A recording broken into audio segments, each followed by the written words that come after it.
Welcome to episode 481. On today's episode, the actor who played Jesus in The Passion of the Christ has given a conspiracy-filled speech that's gone viral. Why are evangelicals so susceptible to this kind of nonsense? Then I speak with John Dickson about his latest book, Bullies Saints, an honest look at the good and evil of Christian history. How can admitting all of the bad things about church history actually lead to really good redemptive conversations with non-believers? All of that, plus, why does the Bible forbid witchcraft? Here's a hint, it has nothing to do with patriarchy. And should we change our language in order to protect the feelings of cows and chickens? All of that and more on this week's episode of The Holy Post. Hey there, welcome back to The Holy Post podcast. I'm Phil Vischer. I am here with some delightful people. We're recording before noon, unusually. It's an off week. It's a weird week because Skye, you're going out of town, Skye? Are you not here next week? Yes, I am gone all next week. You're out all next week? Where are you next week? Where? First, I'm in Minneapolis. I'm actually going to see your brother and sister-in-law while I'm there. Then I'm in Dallas. And then I'm going to Ohio. Wow. Well, that's an easy drive. No, I'm flying everywhere. Roof. And Caitlin Shess is here. And Caitlin is in a different room of her house because her neighbor is playing loud music. So it's really starting to affect every aspect of my life. Oh, dear. Yeah. Oh, dear. See, Caitlin, this is a wonderful opportunity to display your level of Christian virtue. How will she handle a conflict with her neighbor over loud music that's preventing her from studying so that she can become the Christian leader she wants to be? What is she going to do? So I will say I worked really hard on the first little note that I sent. I was trying to be really nice. I didn't want any retaliation. And then I got a really kind of aggressive note in response. So we'll see how it goes. Oh, the game is afoot. Okay. And Jason, have you recovered from walking a half marathon a couple days ago? You're good now? Okay. Yeah. And it was kind of accidental. You didn't intend to walk a half marathon? Yeah, it was just so nice out, and Chicago's just been so dreary lately that I just kind of kept going when we had one nice day. And then it was like, kept going. I got home and I was like, I have 13 miles. I only need to get another 0.2. And so I went back out to make it an actual half marathon. I thought you actually found yourself in a marathon and you just decided to walk it. I don't think they let you do that. I didn't understand. Hey guys, where are we all going? Hey guys. Did somebody have a cinnamon roll on their back of their shirt and you just kept following it and found out 13 miles later? Oh, wow. Zinger. And now the theme song. What's the news that you like the most? Who's your favorite podcast host? If it's breakfast, get your toast. It's Skye and Phil and the Holy Post. Skye and Phil and the Holy Post. And sometimes Caitlin. Okay, we are recording this. This will come out after Halloween, but we're recording it right before Halloween. Will any of you be dressing up for Halloween this year? Skye, you've done some very dramatic things with your family. Is that now that your kids are older, has that kind of petered out? They don't cooperate anymore, but Amanda and I do have a Halloween party that we will be attending, and we will be dressing up. Oh, can we get a preview? What will you be? We are going to be Johnny and Moira Rose from Schitt's Creek. Oh my word. Skye, that is amazing. First of all, I always pronounce it Poopy Creek. Oh. But that's okay. It's a good show. So I need to see a picture of that. Well, we haven't assembled it all yet, so I don't know the quality that this will be. Do you have prosthetic eyebrows? I do. Oh, good. I do. And a wig that I have to groom. Definitely. Okay. Yeah. Well, you guys are fun. And Caitlin, there's no Duke Halloween parties for the theology students that Phil, I'm a Christian. I don't celebrate Halloween. Caitlin. Right. Those are fighting words. I have made the case that Halloween is a more Christian holiday than Christmas. Oh, go at it, guys. Go at it. I am kidding. I'm not dressing up, but I am really excited that for the first time in my life, I live in a neighborhood with like so many kids. And I've been slowly trying to, in the least creepy way possible, befriend all of the kids. So I'm really excited to like be able to give them candy. I think you could do a better job befriending all the neighborhood children in a non-creepy way than say, oh, I don't know, Skye could in the same neighborhood. What are you? As if you're some kind of... Yeah. I'm Mr. Phil, beloved by all children. Yeah, the guy who shows up with puppets out of nowhere. Yeah, give me a break. Yeah, silly voices and puppets. You're like, you have half the arsenal of the pedophile quota out. I mean, oh yeah. Did you see what you just did to Caitlin, Skye? Did you see what you just did to Caitlin? Oh my goodness, we were having fun and you made it naughty. Here's the difference: kids look at me and they know to keep their distance because I look threatening. Kids look at you and they go, "Oh, it's Mr. Phil. He's got puppets," and then they're lured in. You are the greater danger, my friend. Bible teaching, lured into a deeper walk with God. Okay, Jason, you were homeschooled. Halloween, no Halloween. What was your upbringing? Oh yeah, we had Halloween. Okay, yeah. Halloween was okay. Yeah. Caitlin, you weren't homeschooled, were you? You weren't homeschooled? I was not, but no, we did not do Halloween. We occasionally did Harvest Festival, you know? Did you church do Trick or Trunk? Trick or Trunk is the newest thing. Or Trunk or Treat. That's weird. I don't even do all the things, because it's funny because, you know, my upbringing was highly religious, very, very conservative Christian, but no one had an issue with Halloween when I was a kid. It wasn't really No, and I asked my mom, like, when you were a kid, it was like, no, we all did Halloween. We were all over Halloween. We loved it. So it was a fabricated part of the culture war.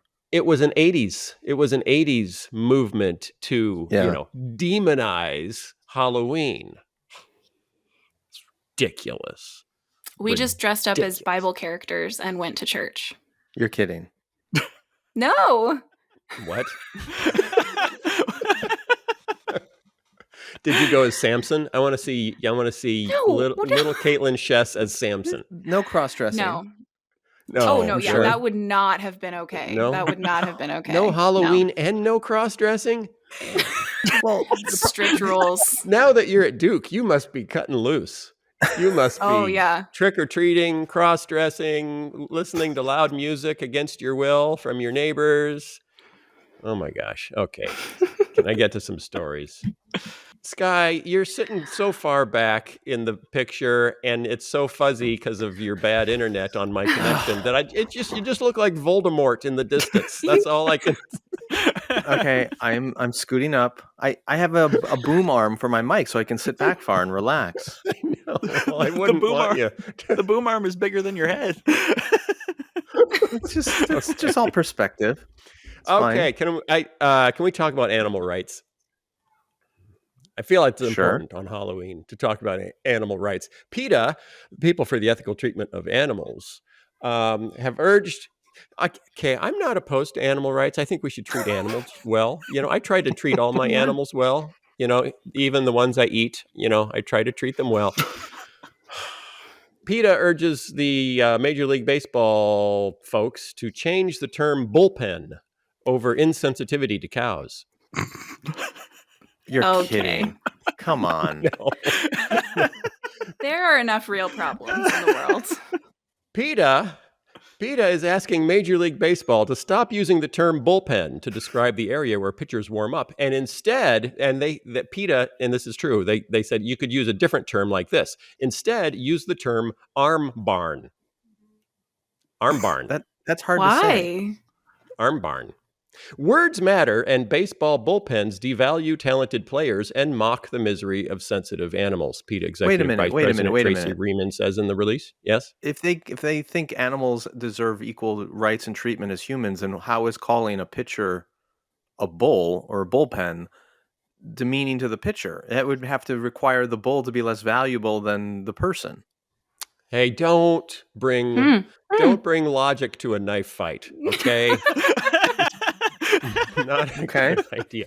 I'm just saying, all I'm saying is, if you want to win me over to your cause, don't be silly.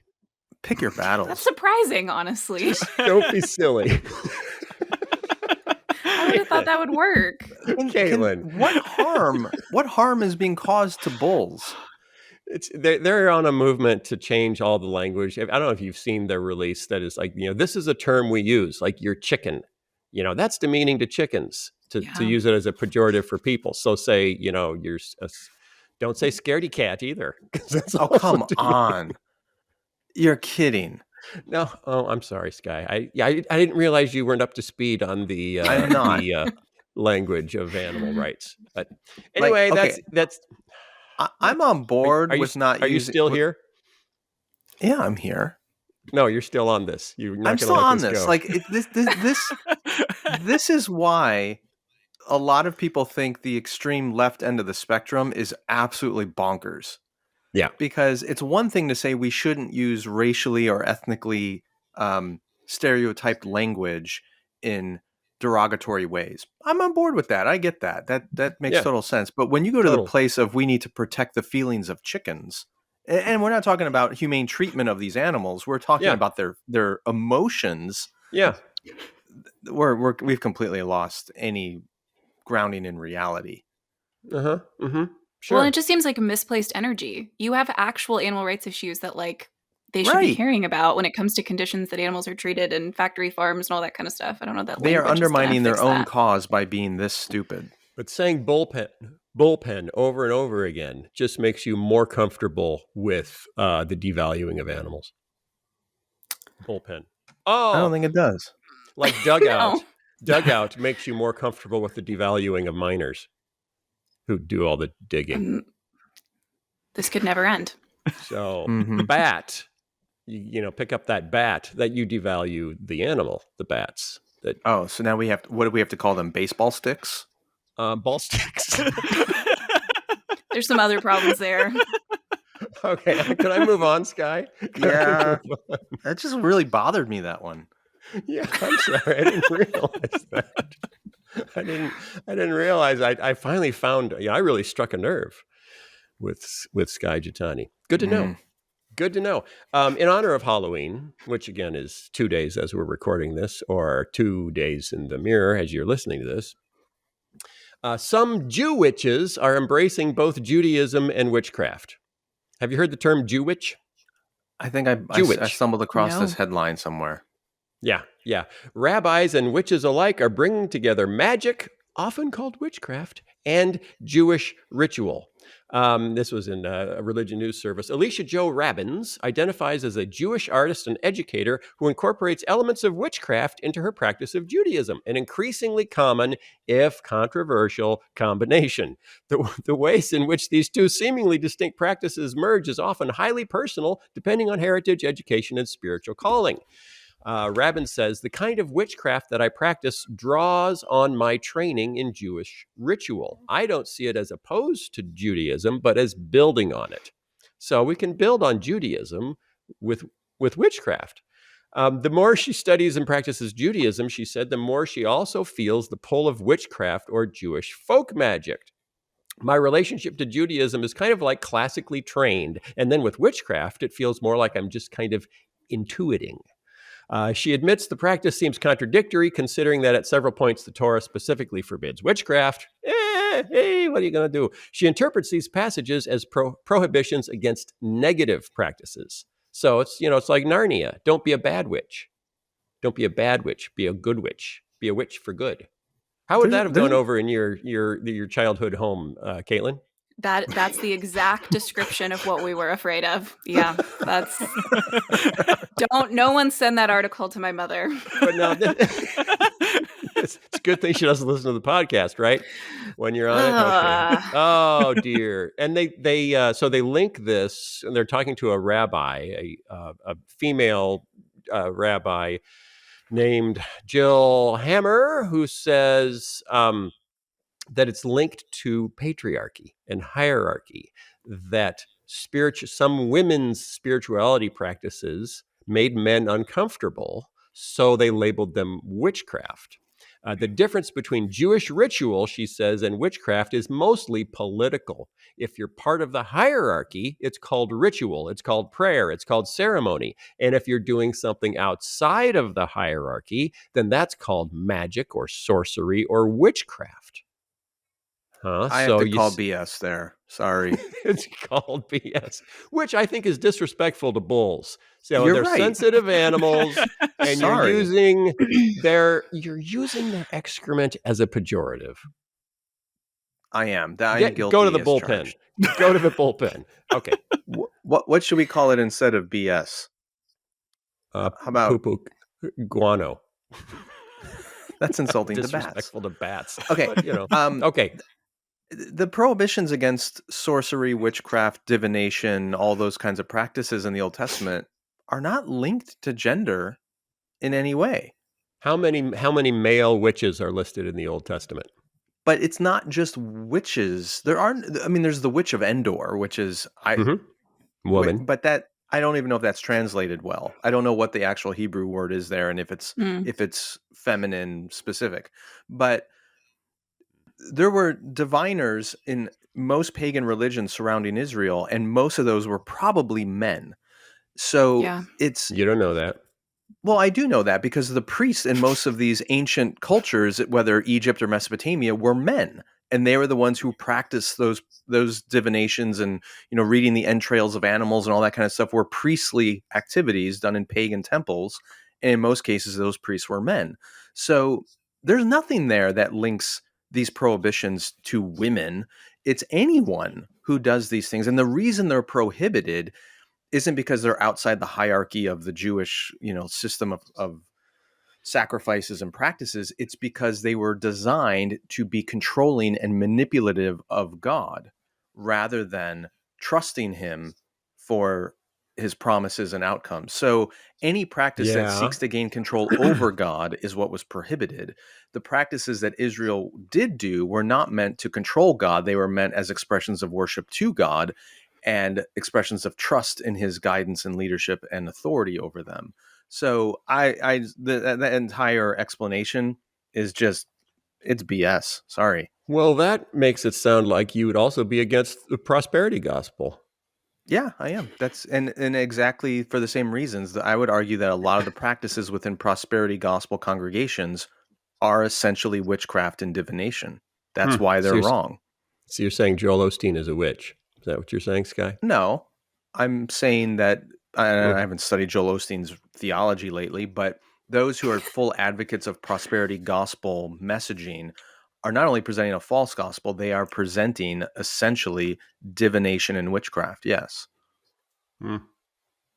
Caitlin, you got anything? Do you agree with Skye, or do you think Skye is, dishonoring bulls everywhere? I think I agree with Skye, but also I think the more interesting thing about this is how much it displays how people's ideas about religion have shifted, in that they're no longer looking for a certain tradition or community to sort of put themselves in and submit themselves to. And they're more interested in kind of picking and choosing elements of different things that fit what they're interested in or what helps them individually or what feels good. And that's not limited to Jewish people interested in witchcraft. That's like most Christians that I know that will pick up there's this book about Stoicism that like all my friends are into right now that has some things really counter to Christianity, but like it helps them have a good calm day. So like we'll read this book about Stoicism and adopt some elements of Stoicism. I'll adopt some kind of new agey things. I'll adopt some sort of Christian things. Like that's something that I don't know a lot of Christians or Christian leaders are grappling with, is that it's not just rejecting a tradition or rejecting a group of people. It's like that describes how a lot of people think about faith and spirituality now. It's just like pick and choose consumerist mentality about what works for you and just kind of mash them together, even if they're totally contradictory. Yeah, because contradiction is in your mind. That's in your mind. It's just, or it's something. It's a social construct. Contradiction is the social construct that other people are applying to me, and I will not let you, because I live in the most individualistic country on earth, and I can invent my own religion that's just perfect for me. Yeah. Speaking of inventing your own reality, you know who Jim Caviezel is? Everybody know Jim Caviezel? Yeah, he played Jesus. Mel Gibson's Jesus. He's Mel Gibson's Jesus. Oh. Yes. Passion of the Christ. Yes, he's gotten a little wacky recently. He spoke at a QAnon conference, and this was a funny headline from our friends over at Relevant. Jim Caviezel quoting Braveheart at a QAnon conference is a metaphor for American Christianity if there ever was one. Oh my The goodness. the Passion of the Christ star, Jim Caviezel, quoted Mel Gibson's famous battle cry from Braveheart during his speech at a QAnon convention in Las Vegas, Nevada. Caviezel referenced the 1995 film during a speech at this is the name of the conference, if you want to know, like Skye, when you're talking about you want to do your own conference someday, this is what you should call it. No. It's called the For God and Country Patriot Double Down Conference. That sounds like a special at Denny's. It sounds like a slot machine, at the airport. It's the Patriot Double Down slots. Okay. The 4-day convention featured a guest lineup of QAnon sympathizers and extremist right figureheads with tickets starting at $650. More than 40 far-right speakers.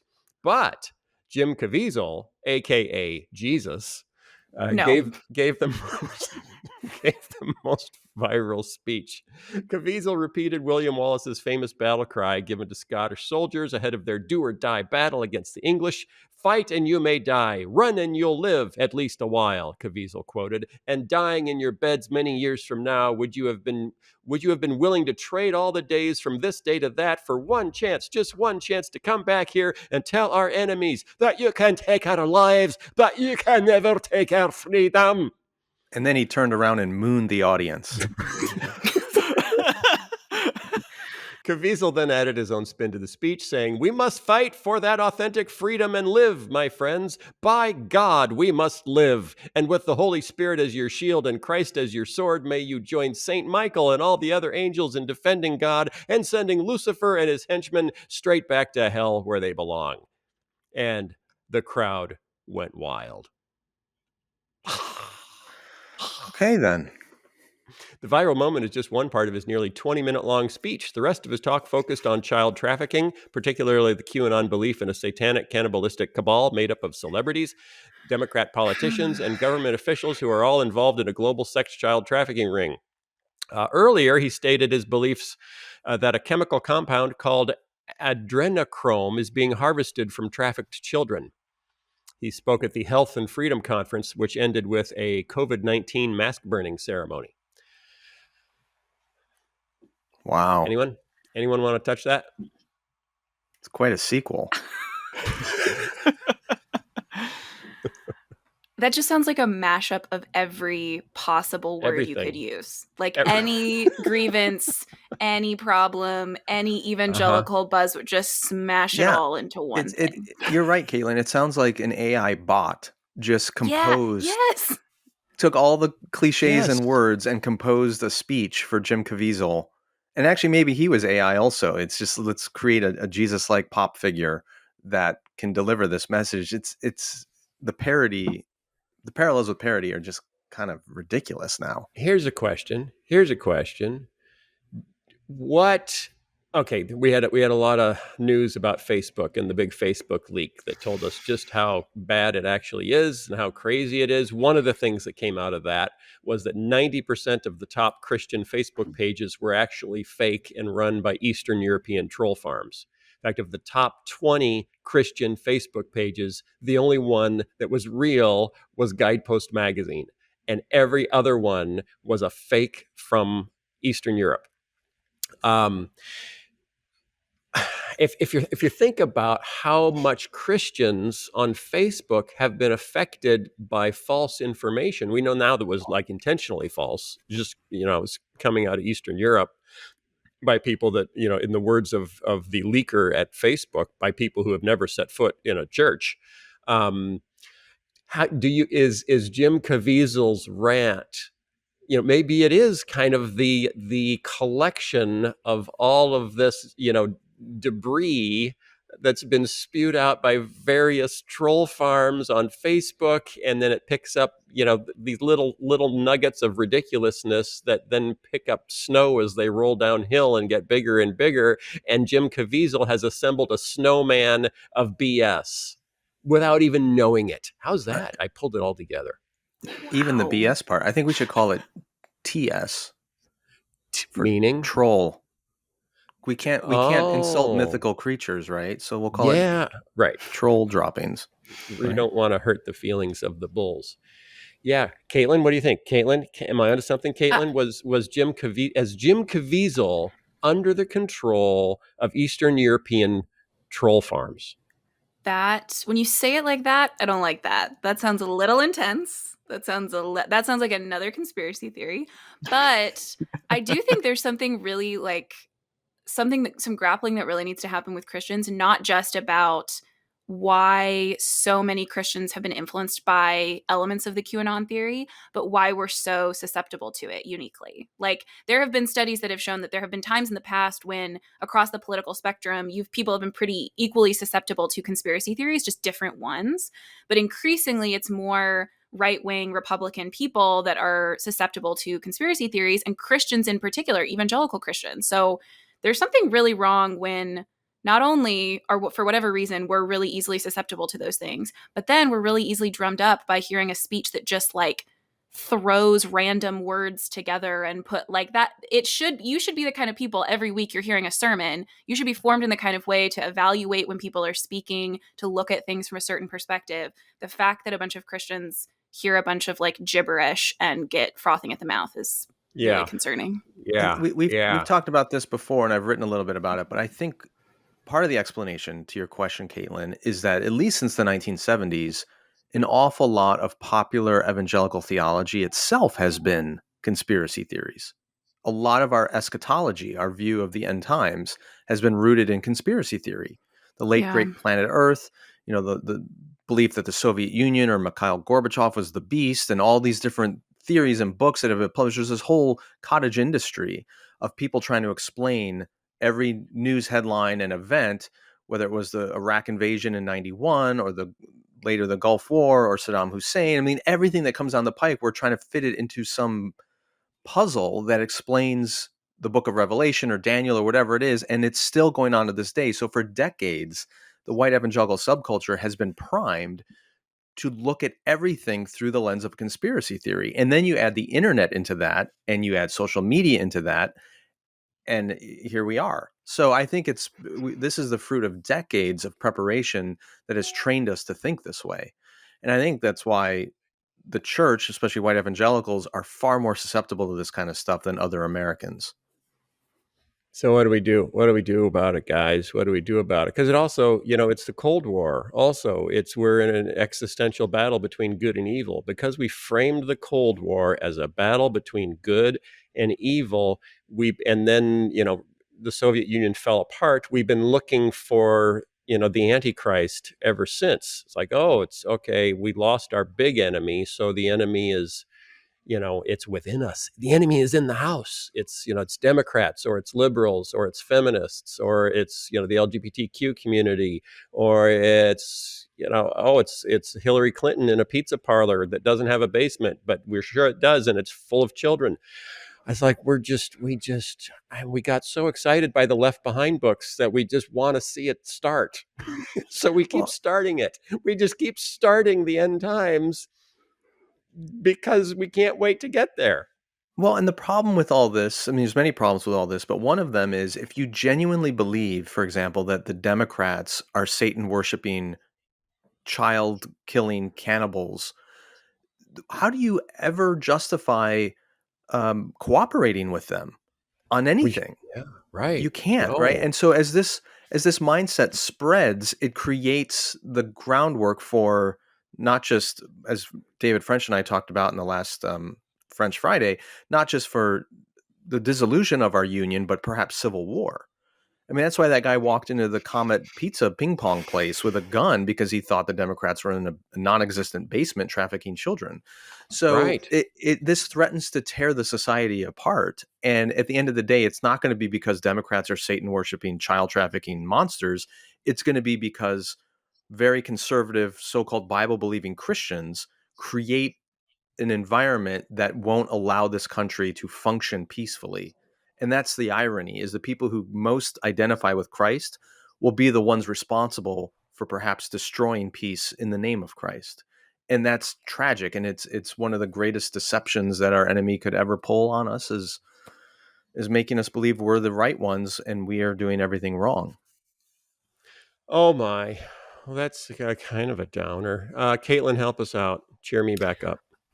Ooh, I don't know about that, but I do think, like, similar to Skye's point, I wrote something recently about conspiracy theories, and the thing I kept coming back to was we don't have a good theology of powers and principalities and an understanding. We've taken really kind of like fantastical approaches to that instead of understanding, like Skye just said, the fact that evil is infecting our own communities, that the line between what is oriented towards God and what is oriented away from God is not between our churches and the rest of the world, but also the truth that Christ defeated the powers and principalities on the cross. And so they are still exerting power on earth today, but not in this kind of overarching way that is going to ultimately win, or that has the power to do really fantastical things that are kind of impossible for us to counter. Like, if we really believe in the death and resurrection of Christ and what that means for human communities post the resurrection, we both have to believe that evil is very possible both in our own communities and in other communities, but also that there isn't this force of evil that is running through the government that can ultimately come and take our children and kill our community. Like, that's a level of power that actually devalues Christ's power and overvalues the powers of evil and darkness in the world, that should be taken very seriously, but are not this like ultimate power that has all of this control that we imagine that it has. And it's a really deeply theological problem, because, again, like Skye said, we've had decades of taking that language of powers and principalities and putting it in specific nations or specific leaders, when that's like entirely counter to how it's described in scripture, that like it's supposed to be language to help you understand that your enemy is not a specific person, a specific nation, a specific group of people, but those forces of evil that can infect all sorts of different groups of people. And systems, can they infect systems? Weirdly enough, yeah. Can there be systemic evil? But see, that's what's weird. It's people see the systemic evil. They've just made up a different version of it that is more obvious and doesn't make them have any responsibility for anything. Right. But Skye, you went to seminary, so you can answer this question because you know everything about the Bible.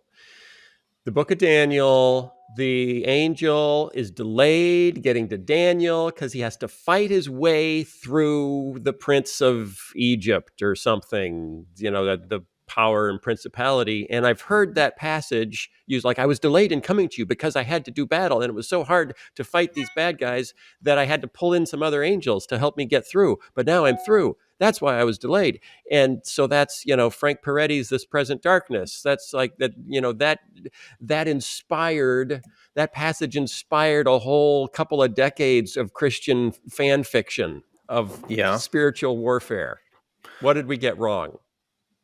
That's a whole big matzo ball. First of all, nowhere in scripture, whether you look at Daniel or anything in the New Testament, calls us to imitate angels. The person you are to imitate in that story is Daniel. And what did Daniel do? How did he fight? He fought through prayer. He fought killed through obedience. Nebuchadnezzar. Yeah, he never drew the sword. He didn't go on the attack. Maybe an angel did that. Maybe there's something to the spiritual warfare stuff. I don't know. But that is not what we are called to as the people of God. And another thing that's been on my mind as I've been kind of encountering some of this nonsense is Dietrich Bonhoeffer wrote a really interesting letter when he was a prisoner. And in the letter, remember, this is the height of World War II, Nazism, all that corruption had entered into the German church. And Bonhoeffer said, stupidity is a more dangerous enemy to good than malice. And he has this long reflection on it. It's worth reading. But I think that may apply here as well. Evil can be protested, it can be exposed, it can even be reasoned with at time. But if you're dealing with people who are actually profoundly stupid, and I'm using Bonhoeffer's words here, you're powerless against stupidity. And they will be taken in by lies and ridiculousness no matter what you do. So his analysis was a lot of the German people fell for Nazism, not just because they were susceptible to evil, but because they were profoundly stupid. And they didn't have the capacity intellectually or morally to combat the lies and the evil that they were confronted with. And I think that's something we're reluctant to say because we don't want to call our own, neighbors and countrymen stupid, but that's a factor here. And this goes to Mark Knowles' The Scandal of the Evangelical Mind. Like, we have not cultivated thoughtfulness and intelligence in a lot of the evangelical church. Is and there we have a way prided ourselves on stupidity? Is there a way to put it on kinder footing? I just told my 4.5-year-old granddaughter, I don't use the word stupid because it is a mean word. I just told her that. I am referencing a historical document from a great mind in the church. These are not my words. This is Bonhoeffer. He said, here's a quote: "Stupidity is a more dangerous enemy of the good than malice. One may protest against evil. It can be exposed and, if need be, prevented by use of force. Evil always carries within itself the germ of its own subversion, in that it leaves behind in human beings at least a sense of unease. Against stupidity, we are defenseless. Neither protest nor the use of force accomplish anything here. Reasons fall on deaf ears. Facts that contradict one's prejudgments simply need not be believed. In such moments, the stupid person even becomes critical. And when facts are irrefutable, they are just pushed aside as inconsequential, as incidental. In all this, the stupid person, in contrast to the malicious one, is utterly self-satisfied, being easily irritated, becomes dangerous by going on the attack. For that reason, the greater caution is called for greater caution is called for than with a malicious person. Never again will we try to persuade the stupid person with reasons, for it is senseless and dangerous." So the point being, like, you can reason with a malicious person. No amount of knowledge or facts can change a stupid person. And that's why he concluded a lot of what happened in Nazi Germany was the result of stupidity, not just maliciousness. And that's a serious warning for where we are as a society as well, and as a church. Okay. Nazi Germany had the highest literacy rate on earth and was the most educated country on earth. But it's not about intelligence. So how were we defining stupidity? I think I was teaching my granddaughter the song "Swinging on a Star," the Bing Crosby song. To swing on a star, and they said the mule is an animal with big funny ears, and then it ends up he's stupid. They call the mule stupid. And you don't want to grow up to be stupid, do you? So don't be like the mule. Then you can swing on a star. And so I changed that lyric. I said, we'll say dumb. I don't know. We'll say something else. But stupid is a mean word. Dumb is wonderful. Well, I think Bonhoeffer, and you're right, Germans at the time were highly educated and literate and things. I don't think he's saying that this is about cognitive ability. I think it's an imperviousness to fact and truth, right? So when they're confronted with fact, they dismiss it. They don't care. They won't listen to it. So maybe the parallel here isn't about intelligence as much as it is about wisdom, right? You can have people who are not highly educated who are nonetheless very wise because they receive wise counsel. Caitlin, I have a job for you. Are you ready? Maybe. Okay. Take what Skye just said and make it more palatable. Okay, wait, no, that's what I was thinking about, actually. So I think take what Bonhoeffer just said. I think the nicer way to pass the buck, Skye.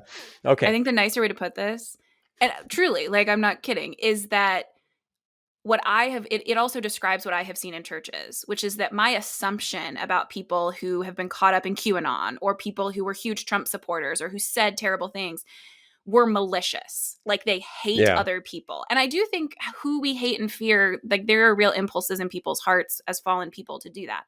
But I have been convicted recently of how many people in churches I know who are not malicious, who have been kind of caught up in conspiracy theories, who have been caught up in wrong information.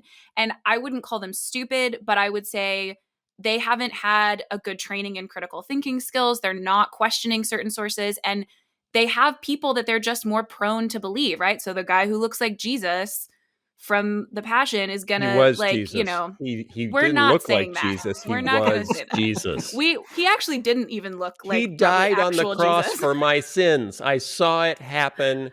Jim Caviezel died for my sins. I'm worried about that. But I just, the guy who some people sometimes thought looked like Jesus, even though he definitely didn't look like that, hear those things and they're just inclined to believe that person. Like, they have wrong sources of authority in their lives, and they have wrong formational sources, their habits about media consumption and all of that.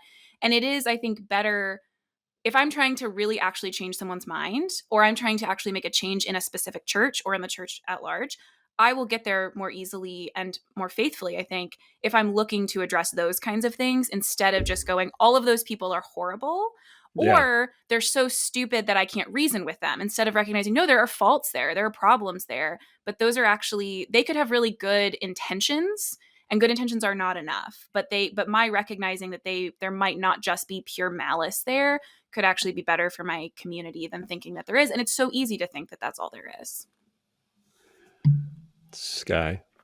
I concur. I mean, as always, Caitlin says it better. Remember back in... That's our next T-shirt. As not always, Bonhoeffer. Caitlin says it better. Caitlin improves Bonhoeffer. Film at 11. No. Back in 2016, Hillary Clinton really stepped in it when she called Trump supporters a basket of deplorables. Half of Trump supporters were a basket of deplorables. Okay. And now they've used that. She said the other half were racists. Now people are use that as like a mark of pride, that I'm one of the deplorables or whatever. Yeah. Similarly, I think if you dismiss everybody who's bought into these QAnon theories as maliciously evil people, you don't get anywhere. Yeah, I'm just not sure dismissing them as stupid gets us any further. I think Bonhoeffer's categorization, maybe that word isn't super helpful, but like it was in 1944, 45 when he wrote it. But I think his point was, he's using the word stupid as a stand-in for people who are impervious to facts, who cannot be persuaded because they are so tribally loyal to their community that they will not entertain anything that challenges their preconceived ideas. And we may not throw around the word stupid for that anymore because it's too much associated with low cognitive ability, which is not what Bonhoeffer meant. What he means are people become so identified with their group that they no longer are susceptible to any facts that contradict what they want to believe. And that's an incredibly dangerous place to be. And I think there are people on the left who fit into that category as well, for sure. Like people who are saying that we can't use the word bullpen or call somebody a chicken. Like, that's so utterly ridiculous that they would fall into that same category of these are people who cannot be reasoned with because they're so entrenched in their identity and tribe that they just won't hear anything that's reasonable. And that's frightening as a society that was essentially founded on Enlightenment principles of truth and reason, to have massive segments of our population no longer receptive to truth or reason makes you wonder how long can a society built on the Enlightenment really endure? Oh dear. Well, that's a downer. On that note, we'll wrap it up. Caitlin, cheer us up, Caitlin, please. You know what? When I was saying earlier about changing my perspective on people in church, I do want to just add, like, when that happened, I had really great conversations with people, and people surprised me. Like, there were times when people in my church that I had kind of put in the category of irredeemable, to be honest, were not, and like surprised me by how they could change their mind about, there was a big thing in Texas a while back where the governor had decided that no new refugees who had already been vetted and were allowed to be in could come in. And there was a while there where I felt like that's what I was talking about every chance I could get, in part because scripture talks about how we treat foreigners constantly. So it was like easy in Bible study to like end up talking about that. And there were some women that I met who I kind of assumed, I put them in the category of white, upper middle class, in Dallas, Texas, like they're never going to go for this, who were so moved that they immediately wanted to try and find a way to do something to help people. And so I think there are there's more room than people realize for people to change their minds if you are both compassionate towards them and like do the slow, hard work of continuing to work on that, because they have been captured by really powerful forces in the world, but they're not beyond redemption. Oh, that's good. closed-minded. Maybe that's a better word than stupid. Maybe. That's a good word. Voldemort? I mean, I guess we could. I don't speak German. I don't know what this word was translated from and what other options there may be. It's okay. You don't have to come to Bonhoeffer's defense. I think it's worth studying some of Bonhoeffer's perceptions or interpretations of his own cultural decline. Yeah. In order to explain some of what's happening in ours. That's my point. All right. Okay. I got to wrap up. We got a guest, but a number of people wanted to know what happened when I cut open the giant mushroom. What came out? Did anything attach itself to my face? Did the house blow up? Did I have crazy Technicolor dreams? I went down to open the mushrooms and someone had thrown them away. They were gone. Someone. I got nothing. I have no end to my story. They were thrown out. Did you conduct an investigation? No. What would that accomplish? They're gone. Have you seen any more growing? There were a couple more littler ones. I could go grab one of those. It's cold and rainy. Maybe this was a crisis averted. Oh, that could be. Maybe this is like the providence of God protecting you. Yeah. God will never give you more than you can handle, Phil. I love that verse, Skye. I love that verse. You just couldn't handle opening those mushrooms. Tell me about the plan he has to profit me and not to destroy me personally as a person, an individual American. Okay. Don't. Caitlin, it's okay. It's okay, Caitlin. It's okay, Caitlin. Work on your Halloween costume for the big Duke Halloween masquerade ball in Hogwarts. Right. And tell us how it goes. Jason, are you trick-or-treating this year? No. I'm a little too tall for that. I get discriminated against. Are you walking a half marathon along with trick-or-treaters with a bag in your hand? I'm not planning on it, but now that you mention it, maybe. Not a bad idea. Okay. Thanks, y'all. Thanks for the support on Patreon. Thanks for tuning in every week, and we will see you next time. You'll often hear Christians use cliches when talking about prayer, and they say things like, prayer works. But what does that mean? Prayer works to accomplish what? Is it to get God to do something he wouldn't otherwise do? Does prayer working mean that we get what we want, as if God is some kind of divine vending machine in the sky and prayer is just a transactional way in which we manipulate him on our behalf? What is really the purpose and meaning of prayer? I'd argue that an awful lot of us have a very pagan vision of prayer rather than a Christian one. And that's why I wrote my latest book, What If Jesus Was Serious About Prayer? It looks at his parables and teachings on prayer and offers us a completely different vision of what it's for and why we should engage it. It also offers us guidance on how to engage it as Jesus did, which was way beyond what we've been taught in so many of our Christian communities and churches. Perhaps the best thing about What If Jesus Was Serious About Prayer is it's super accessible for anyone. Each chapter is just a few pages and includes a doodle or drawing or illustration that captures the point I'm trying to make in that chapter. So anyone can read it and understand it and come to a profoundly different vision of what it means to truly relate to God. So if that's what you need right now, I hope you'll check out my latest book, What If Jesus Was Serious About Prayer? And as you read it, I hope you learn that prayer isn't about what we get from God, but it's about getting God himself.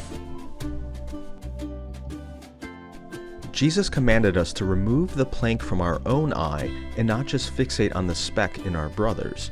My guest today, John Dickson, said that command should apply to the way we think about Christian history and not just to our own personal lives. His latest book is called Bullies Saints, an honest look at the good and evil of Christian history. He argues that if we look at the unsavory and kind of nasty parts of Christian history, it actually allows us to see more clearly that parts of the church's history which do conform to the teachings of Jesus. John Dickson is the founding director of the Centre for Public Christianity in Australia, and he's published over 20 books. He also teaches at the University of Sydney and Ridley College in Melbourne, Australia.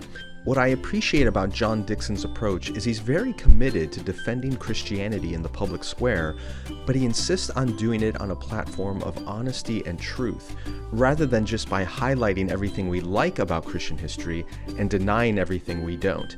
I think that approach is what the world's hungry for, one rooted in honesty and authenticity. So I hope you enjoy this conversation with John Dickson. John Dickson, welcome back to the Holy Post. Great to talk with you. All right, and just so everyone's aware, you are in Australia, and we have a little bit of lag or some internet interference going on in our connection. Hopefully it doesn't interfere with our interview, but just in case that happens, that's why.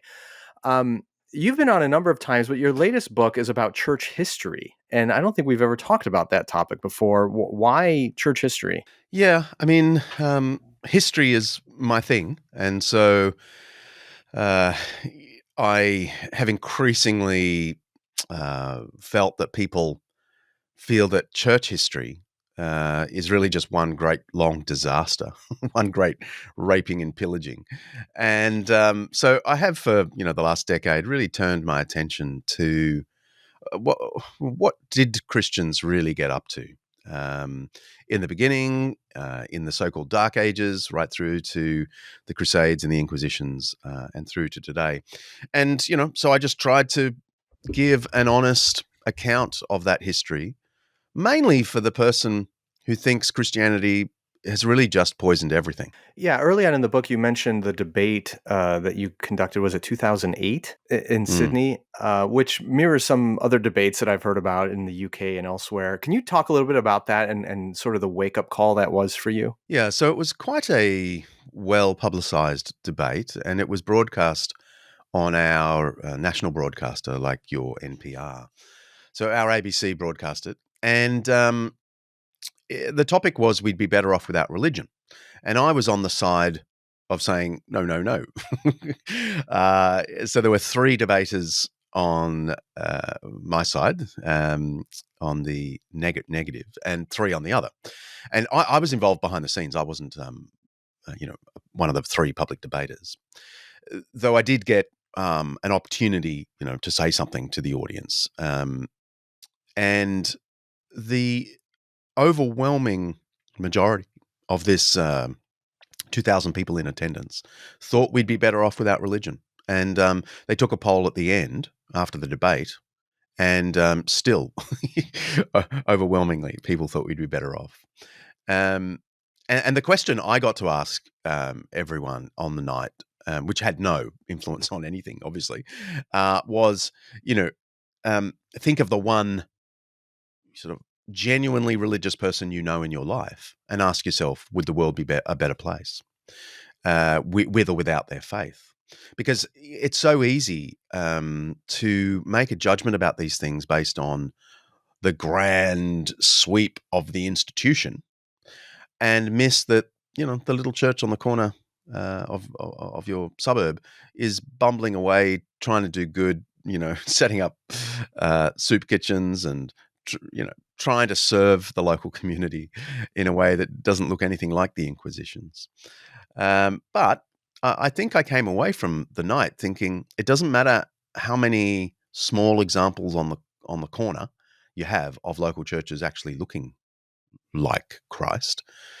The story of Christianity through history looms larger in people's minds. It's the Crusades, it's the Inquisitions, it's the wars of religion, it's Northern Ireland, and so on.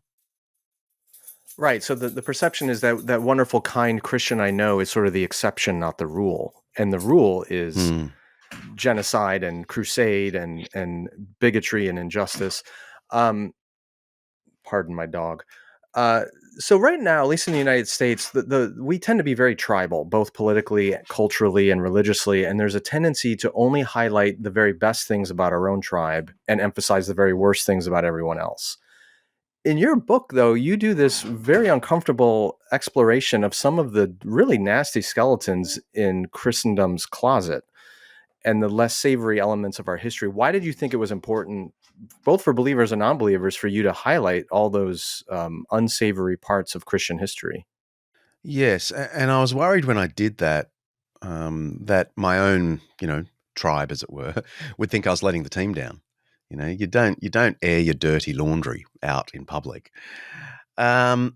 But the kind of weariness, I hear in your voice when you talk about how tribal we all are and we only highlight the worst in the other and highlight the best in us, is the reason I had to take that approach, because I think a lot of people are weary of it.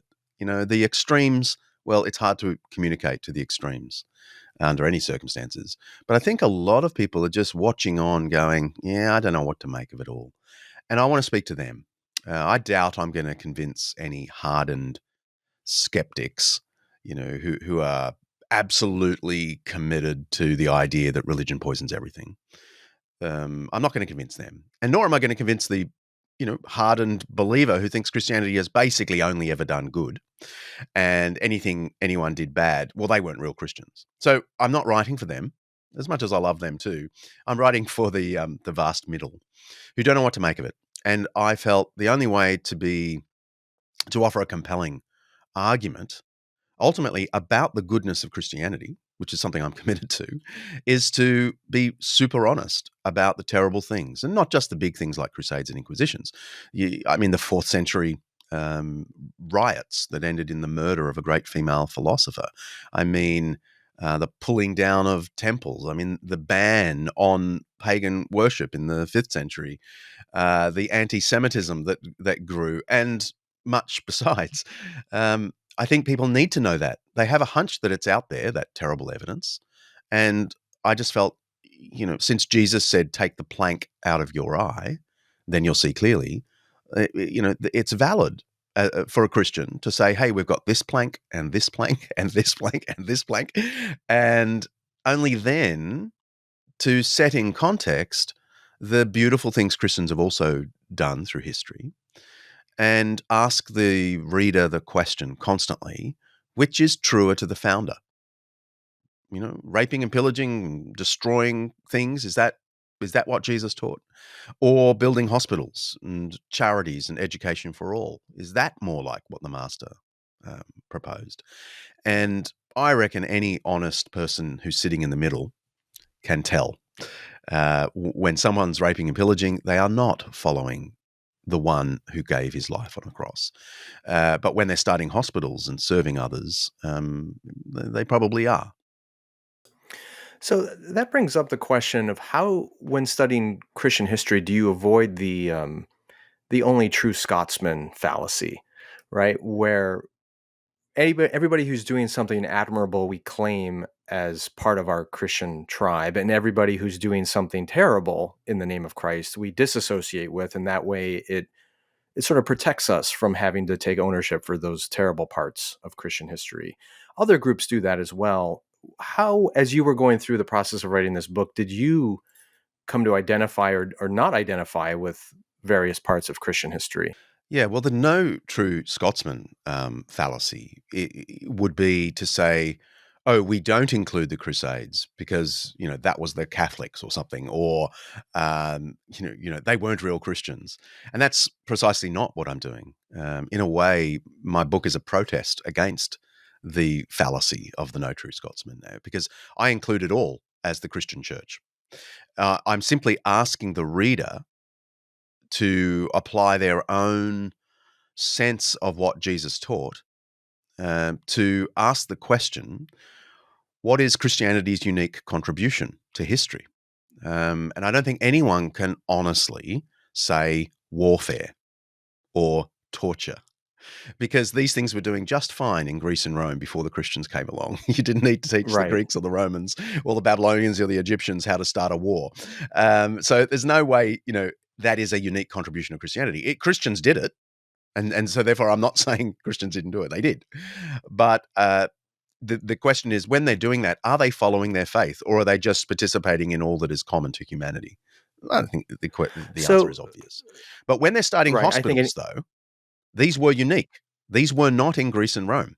So you've got to be looking at what is the unique thing that Christianity brought into the world. Right. I think it's a very valid point and a good rhetorical argument. Anybody who has familiarity with the Gospels and the teachings of Jesus can do a pretty good analysis of history to say this looks like Jesus and that doesn't.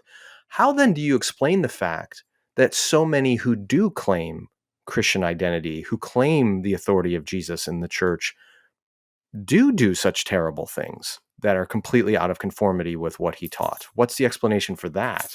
Well, I guess there are theological explanations, which are perhaps above my pay grade, and then there are historical explanations. And I do spend a lot of time talking about, what happened between the 4th century and the 11th century. How did the people who followed the crucified Lord end up going and using a sword to slay the unbeliever? And there are many answers to the question, but the simplest, there are probably two simple aspects. One is when Christians fail to focus on the Gospels, they tend to just overlay their own humanness. And two, it's pretty clear, and there are plenty of secular historians who agree with me, this is not some novel Dickson thing, as the church missioned into Gaul and Saxony, they had to negotiate the warrior tradition of Gaul, as in France, and Saxony, Germany, which was in existence. There was a warrior culture, and the whole economy was built on pillaging and booty. And so as Christians came into these areas, they tended to evangelize without force, but they began to portray Jesus and his apostles as like the ultimate knight, as the ultimate honorable warrior. And it's in this attempt to pitch Christianity in the language of the warrior culture in the 7th, 8th, and 9th centuries, where we have long poems and we have paintings where we can see the Christians doing this, attempting to acclimate, we might say, to the warrior culture. They, in fact, began to approve the warriors. And over time, they began to employ warriors to look after monasteries and so on. And in time, they valorized and sanctified the warrior tradition as an expression of Christianity. And we can see this, it really climaxes in about the 900s. That, it takes that long to turn Christianity into a movement that really does valorize the warrior tradition. And it does so right up until, right through the Crusades. So the first Crusade is in 1099, okay, it's the end of the 11th century. And the warrior tradition claimed for Christ is set to these purposes. Historically, I think that's the explanation. Theologically, it's probably got more to do with taking our eye off the life of Jesus in the Gospels. The comparison to what happened in Gaul and Saxony and making Jesus into a warrior kind of God parallels what's happening today, where in so many Western cultures we make Jesus into a CEO or a political leader in an effort to attract that kind of following to Jesus today. Do you see the parallels as well, or am I kind of grasping at something? I do see the parallels. I mean, I hasten to say I didn't, write the history in a way that would resonate with the modern parallels, but the parallels are clearly there. And it's interesting that the left and the right both do this. So the left turned Jesus into, the ultimate freedom fighter, and so the ultimate social justice warrior. And the right turns Jesus into the, ultimate sort of moral majority figure. Or they turn Jesus into a CEO, or they turn the apostles into celebrities. And, the celebrity culture in America and Australia has infected the church. And the church has tried to be kind of celebrity. We valorize our celebrity pastors, and, they're like our pop stars or our actors, only they love Jesus. And people are drawn to that. And it does work at one level. It does make Christianity a little bit cooler. Oh, right. I'll have a listen to that really cool pastor who wears those, sneakers and walks around stage and sounds like he's giving a TED talk or a stand-up comedy. We pitch to the culture. We become like the culture. But the problem is we often lose the gospel. And I genuinely think this is one of the key learnings for me as a historian. I genuinely think the church is at its best when it's not trying to be relevant. Yeah. It loves people, and it's super keen to communicate with them, but it doesn't want to be like them. It wants to be this kind of alternative society. And if you hate us and you think we're idiots, well, that's our Christian specialty, going right back to Jesus. Uh, you know that's in a weird way. Christianity is most eternally relevant when it ceases to try to be relevant. Yeah, it is a paradox. Talk a little bit about the way you've structured this book, because it's not just it's kind of a linear walk through 2,000 years of church history, but you begin with the story of doing some filming in Jerusalem on the Temple Mount. Can you share a little bit of that story, and then why you structured the book the way you did? So the opening chapter is titled something like "The Day I Lost Faith in the Church," and it's about the day, July 15, 1099. So right in the middle of the Christian story, as it were, between Jesus and today.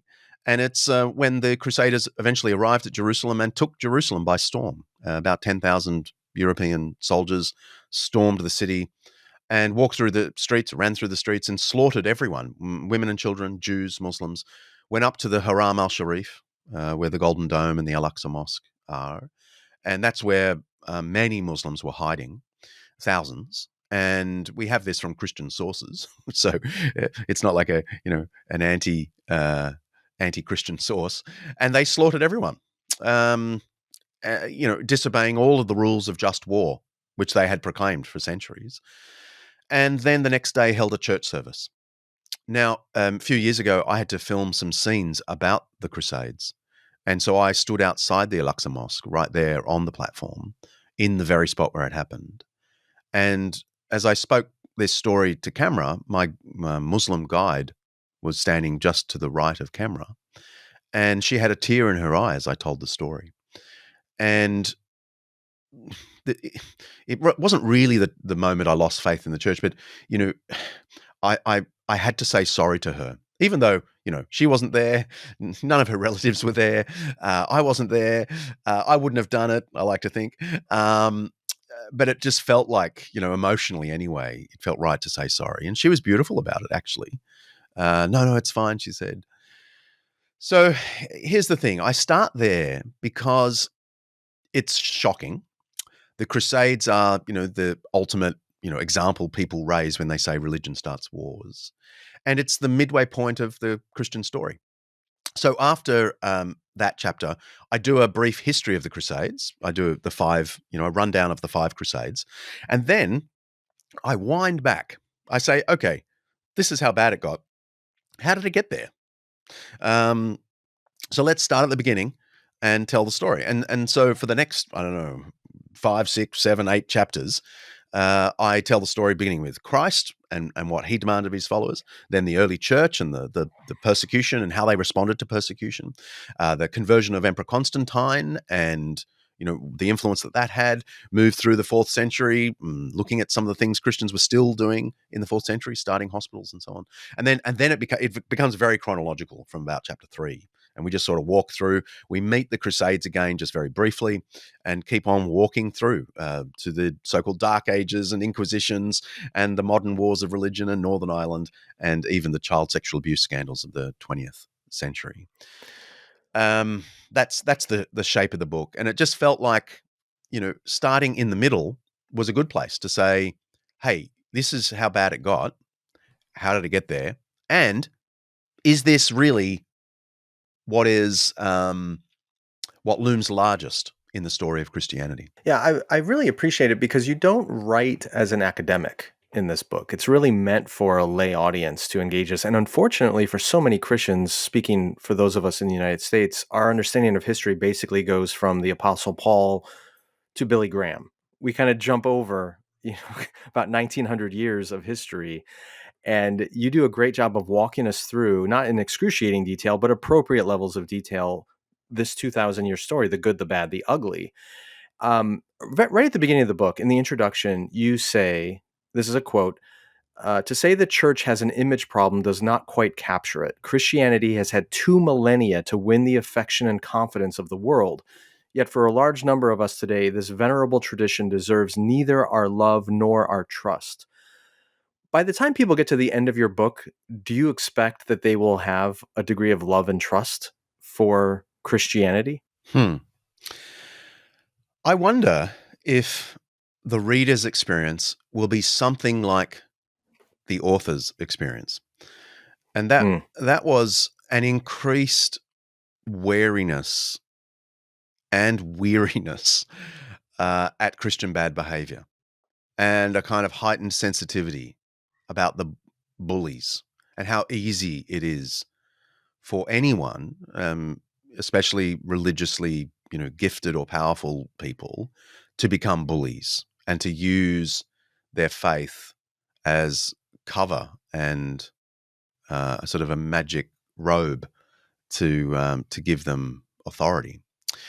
At the same time, I have an intensified love for the original melody that Jesus proclaimed. And so a key theme in the book is that Christ had this melody, love your enemies, which he took all the way to the cross where he loved his enemies. And that in every century of Christianity, even the worst centuries, there are always reformers, prophets, people who will put their hand up and say, hang on, we don't look at all like what Jesus said. We are worse than the unbelievers of the world. And they cause revivals and reforms to break out. And this is so true in every century that I am convinced that there is within Christianity an inbuilt corrective mechanism where when people glance back at the Gospels, they go, oh my goodness, we don't look like that. Quick, stop everyone. And the church reforms itself and does for a while and, picks up serving the poor and starting hospitals and educating everyone. And then it becomes opulent and lazy. And we get some terrible stories, but God will raise up other prophets that turn the whole thing around. Now, Protestants are used to the 16th century Reformation, so those who know something of church history will say Apostle Paul, maybe St. Augustine, Martin Luther. Right. So we only skip 1,000 years. And so we know that Reformation. But the thing is, that is the pattern of the church in every century. Right. At the worst times, God raises up someone who says, can't you hear the beautiful tune of Jesus? Let's sing along to that.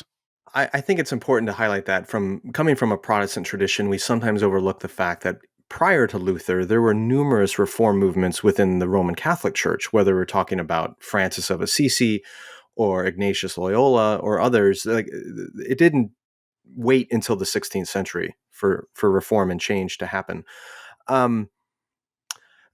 It's also interesting to me that this pattern that you highlight of kind of deterioration or distancing from the example of Jesus and the need for reformation actually predates the New Testament. You see that pattern in the Old Testament over and over and over again.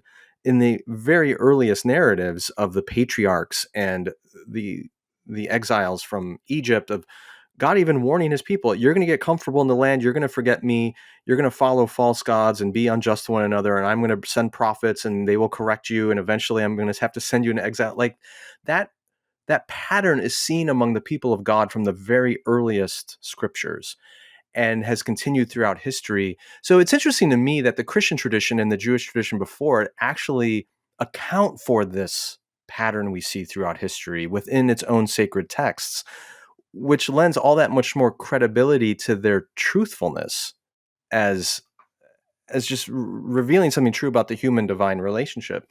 When you encounter somebody today who has serious problems with the Christian faith and cites these various things from history, where do you take them? How do you begin to engage them in a way that is honest, but also hopefully leading them closer to an appropriate vision of who Christ is? It really depends what their problem with Christianity is. So, I mean, I've had people say, religion starts all the wars of history. And so, the obvious question is, which ones? Let's just talk about which ones. Mm-hmm. And, if they know a little about church history, they might say the Crusades, they might say Inquisitions, they might say Northern Ireland. And so I'll say, okay, well, so what do you know about them? So it's really just my approach so often in these conversations is to probe what tell me what you know, and I'll try and respond, to what is your deepest problem. So asking the question is always, a helpful way to talk about things. And then I will freely concede that Christians have done terrible things. I'm not one of these Christians who will try and defend everything. I know that, there is a defense you can make of the First Crusade, around just war, around responding to Muslim aggression. There was 2 centuries of Muslim aggression that the Christians were responding to. But I don't think that's a helpful path to take. Because whatever was the justification for going to war, the way they conducted the war was despicable. And so I can afford to admit that Christians did that. And they were Christians.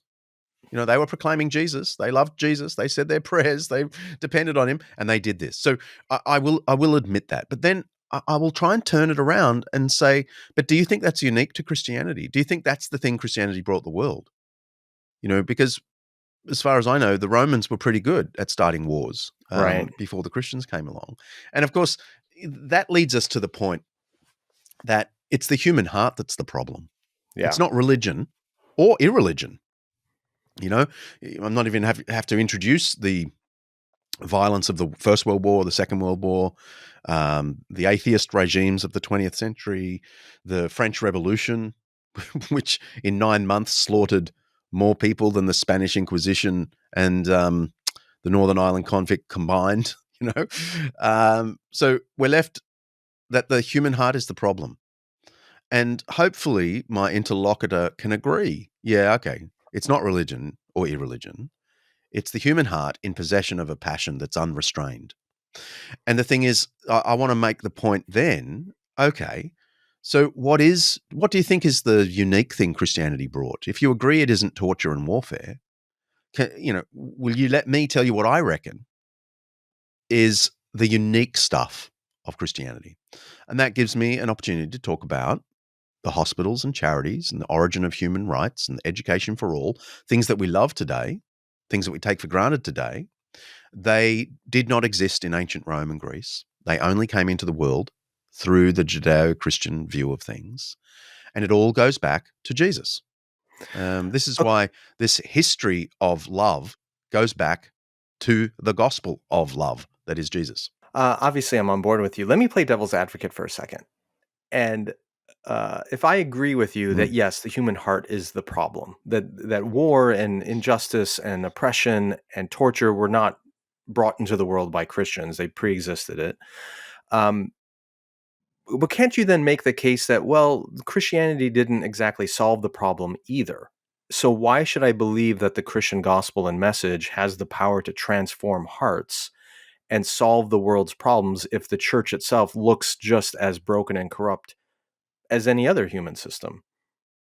Jesus did say we would be known by our love, and yet your own exploration of the history of the church shows that not to be the case. Well, my own explanation shows that there were periods where Christians did these things. What I'm saying is that the true contribution of Christians is on the side of love. So in Greece and Rome, you didn't have charity for all. You didn't have hospitals. You didn't have food programs for non-citizens, for the slave class and so on. But this is precisely what Christianity did do. So although I'm conceding that Christians did, from time to time, do these things that are common to all humanity, what I'm actually saying is between these terrible things that most people happen to know about because they're the cool stories of Christians behaving badly, in between those bad behaviors, there is the pattern of love that you did not get in Greece and Rome.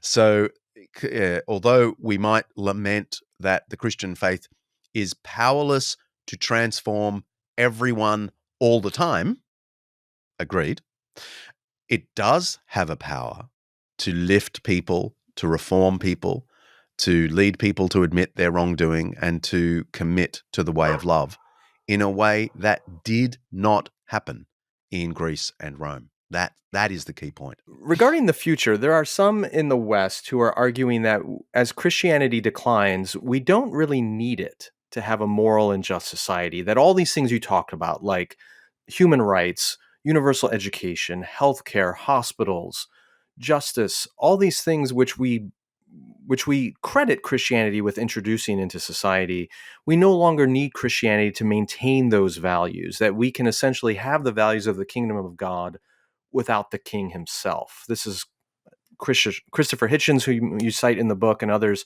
kind of make this argument. How do you feel about that? As we do distance ourselves from Christian faith in the West, what does that mean for these uniquely Christian virtues that you highlight throughout history? It's a good point that skeptics make. I like it because they're at least being honest that these virtues came into the West through Christianity. Their point is, we've got them now. We don't need the superstructure. Right. Yeah. I guess the question is in ethics, and it's the perennial philosophical question: do you need a superstructure to make ethics rational? It's because people genuinely believed there was a creator who made human beings in his image that meant that human rights made sense. That the poor, ugly, weak individual was just as valuable, because they're made in the image of God, as the king. The question is there now a logic that will support that? And I have met skeptics who say, we don't need a logic to support it. We just like that idea now. And so we're gonna stay with it. We don't need to believe they're made in the image of God. Obviously they're not. We're just going to keep believing it. To my mind, that's problematic, because you're believing something for which there's no rational evidence, no rationale. And in fact, all the evidence moves in the opposite direction, because some people are weaker, are less smart, contribute less. Fine, leave that to one side. The question is, will that be enough to sustain us long term?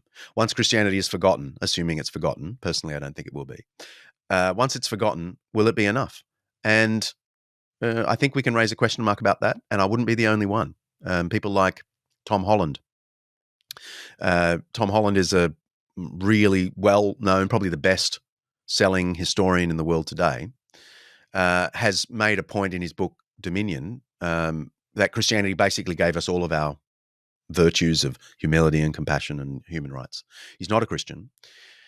And he raises the question, I don't know how long a culture can hold these virtues without actually believing there is a humble God who loves everyone. And I had him on my podcast quite recently, and I asked him this question you just asked me. And I thought it would be better to ask someone who's not a Christian, what do you reckon? Can our culture, Western culture, sustain a Christian ethic without Christianity? And he said, it's too early to tell. And then he said, there's one thing I will say. There has only been one systematic attempt to create a movement that opposed Christianity at the ethical level. He says it's Nazism. It's the only widespread attempt in the last 2,000 years to oppose and undermine the Christian worldview in a systematic way. And it led precisely to the quote unquote rational destruction of a lower class. He left that sort of haunting message to me. I don't know how compelling it is, but I think it does raise the question, can we sustain a Christian ethic without believing that there is a God who loves everyone? Yeah, I'm glad you mentioned Tom Holland. His book is phenomenal and well worth reading, as is yours, especially for those who don't want to read as big a book as Dominion. John Dickson, this book is phenomenal. I can't recommend it enough to people who want kind of a primer on church history that's honest, that isn't just propaganda for the faith. I think you do a very fair job of showing the good and the bad, which is why it's called Bullies and Saints, an honest look at the good and evil of Christian history. Appreciate you coming back on the podcast. Really glad to have you on, and can't wait to have you back on again. Thanks, mate. Anytime. The Holy Post Podcast is a production of Phil Vischer Enterprises, that's Phil's company, and Skye Pilot Media, that's Skye's company. Production assistance by Julie Betcher. Editing by Jason Rugg. Help us create more thoughtful Christian media by supporting us at patreon.com/holypost. Also, be sure to leave a review on iTunes so more people can discover thoughtful Christian commentary plus ukulele and occasional butt news. Visit holypost.com for show notes, news stories, and more.